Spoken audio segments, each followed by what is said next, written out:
There was once a lad who wanted to be a sailor, but his mother would not let him go to the sea. "Child, what do you know of sailing?" she would say.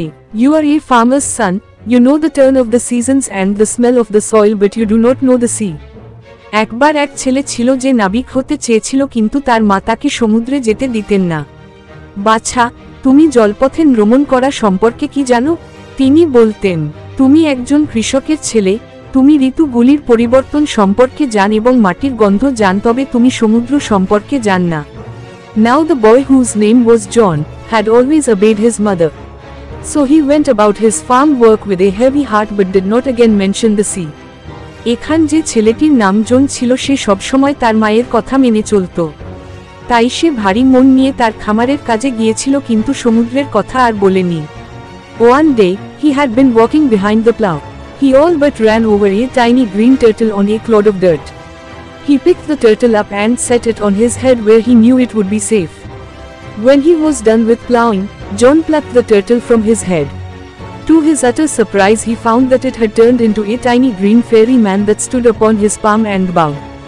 একদিন সে লাঙলের পিছনে পিছনে হাঁটছিল। সে সমস্ত কিন্তু ময়লার ঢেলার উপর একটি ছোট সবুজ কচ্ছপের উপর চাপা দিয়ে এগিয়ে যায়। সে কচ্ছপটি তুলে তার মাথায় রাখে, যেখানে সে জানত যে এটি নিরাপদ হবে। যখন তিনি লাঙল দিয়ে কাজ শেষ করেছিল, জন কচ্ছপটি তার মাথা থেকে টেনে তুলেছিল। তার অবাক বিস্ময় সে দেখতে পেল যে এটি একটি ক্ষুদ্র সবুজ মানুষপরি রূপে রূপান্তরিত হয়েছে, যা তার তালুতে দাঁড়িয়ে মাথা নত করে। "I thank you for your kindness, tell me your heart's desire and I'll grant it to you for saving my life," said the fairy. John bowed back but said nothing. Although his heart yearned to go out to the sea, he did not express his wish. "আমি তোমার দয়া দেখানোর জন্য তোমাকে ধন্যবাদ জানাই, তোমার হৃদয়ের আকাঙ্ক্ষা বল এবং আমি আমার জীবন বাঁচানোর জন্য তোমাকে এটি প্রদান করব," পরী বলল। জন পিছনে মাথা নিচু করে কিছু বলল না। যদিও তার হৃদয় সমুদ্রের দিকে বেরোনোর জন্য আকুল ছিল, সে তার ইচ্ছা প্রকাশ করেনি। The green fairy man could read a heart easily, so he said, "I see you wish to go sailing." John, his face answered for him. সবুজ পরী লোকটি সহজেই হৃদয় পড়তে পারে, তাই তিনি বলেছিল, "আমি দেখছি তুমি নৌকায় করে জলপথে ভ্রমণ করতে চাও।"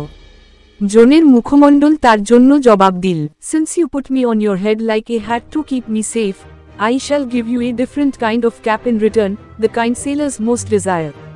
A cap full of wind. But there's one warning, no human hand will ever be able to take it off. যেহেতু তুমি আমাকে সুরক্ষিত রাখতে একটা টুপির মতো তোমার মাথার উপর রেখেছিলে, আমি তোমাকে তার পরিবর্তে একটা অন্য ধরনের টুপি দেব, যেটি নাবিকদের সর্বাধিক আকাঙ্ক্ষিত। একটি টুপি বাতাসে পূর্ণ, তবে একটি হুঁশিয়ারি আছে, কোনো মানুষের হাতি এটি খুলে নিতে সক্ষম হবে না." Then with a blink, the fairy man disappeared, leaving a striped cap behind.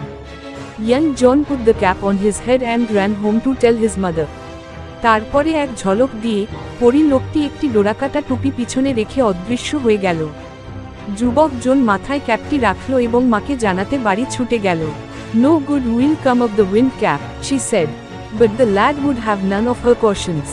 The very next day, putting on the sailor's cap, he ran off to the sea. On seeing a ship anchored near the shore, he requested the captain to take him along. Thus began his first ever sea voyage. হাওয়ার টুপি থেকে কোনো ভালোই আসবে না, তিনি বলেছিলেন। তবে ছেলেটির কোনো সতর্ক নেই।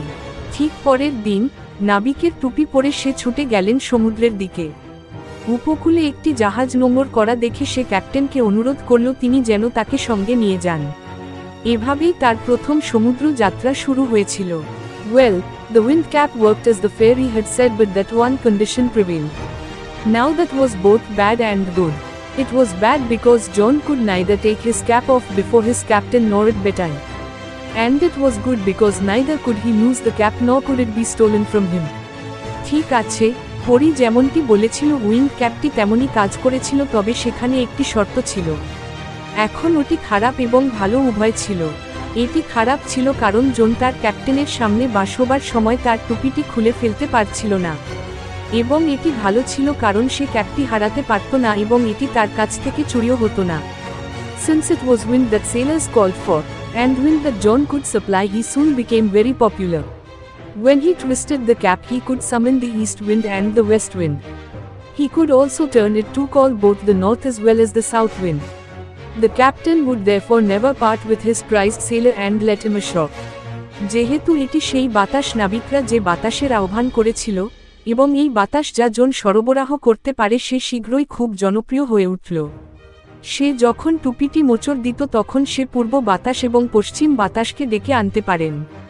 উত্তরের পাশাপাশি দক্ষিণ বাতাস উভয়কেই ডাকতে সে এটিকে ঘটতেও পারত। অধিনায়ক তাই কখনো তার অসাধারণ নাবিকের সঙ্গ ত্যাগ করতে চাইতেন না এবং তাকে উপকূলে যেতে দেবেন না। For a year and a day, young John did not set foot on land. He saw nothing but the churning of the waves. Soon there grew in his heart a strong desire to see the land. 1 বছর এবং 1 দিন ধরে যুবক জন মাটিতে পা রাখেনি। সে ঢেউয়ের আলোড়ন ছাড়া তিনি কিছুই দেখেনি। শীঘ্রই তার অন্তরে স্থলভূমি দেখার প্রবল ইচ্ছা জাগে। Oh, let me go ashore just for one day, he begged the captain when they had sighted land. He promised he would return, but the captain was unmoved. However, John could not stop dreaming of the land. Oh, আমাকে কেবল একদিনের জন্য উপকূলে যেতে দিন, সে ক্যাপ্টেনকে অনুরোধ করল যখন তারা স্থলভূমি দেখতে পেল। সে প্রতিশ্রুতি দিয়েছিল যে সে ফিরে আসবে, তবে অধিনায়ক অনড় ছিলেন। যাই হোক, জন স্থলভূমির স্বপ্ন দেখা বন্ধ করতে পারেনি। One quiet afternoon, he lay fast asleep and fell to dreaming again. Unknown to him, the ship stood offshore from his old farm. In John's dream, the seasons turned rapidly, and as each turned, so did John in his bed. Consequently, the cap on his head twisted round and about. It called up a squall from the clear sky that hit the ship without a warning. এক শান্ত বিকেলে তিনি গভীর ঘুমে ছিল এবং আবারও স্বপ্ন দেখতে শুরু করল। তার অজান্তেই জাহাজটি তার পুরানো খামার থেকে একটু দূরে সমুদ্রে দাঁড়িয়েছিল। জনের স্বপ্নে ঋতুগুলি দ্রুত পরিবর্তিত হতে লাগলো এবং প্রত্যেকটি যেমন পরিবর্তিত হচ্ছিল, তেমনি জন তার বিছানায় এপাশ ওপাশ করতে লাগল। ফলস্বরূপ তার মাথার টুপিটি এদিক ওদিক মুছড়ে যাচ্ছিল। এটি পরিষ্কার আকাশ থেকে একটি ঝড়ো বাতাস ডেকে আনলো, যেটা কোনো সতর্ক ছাড়াই জাহাজটির উপর আছড়ে পড়ল। The wind had been whirling about the boat, tearing the sails and snapping the spars. It's his fault, the sailors cried. They shouted in anger and fear and tried to rip the cap off his head. বাতাস জাহাজটির চারিদিকে ঘুরতে শুরু করেছিল, পাল ছিঁড়ে ফেলছিল এবং মাস্তুলগুলি সশব্দে ভেঙে ফেলেছিল। এটা তার দোষ, নাবিকরা চিৎকার করে বললেন। তারা রাগে এবং ভয়ে চেঁচিয়ে উঠল এবং তার মাথা থেকে টুপিটি টেনে খুলে ফেলতে চেষ্টা করছিল। Well, they were unsuccessful, for it was a fairy cap. They pulled it and twisted it and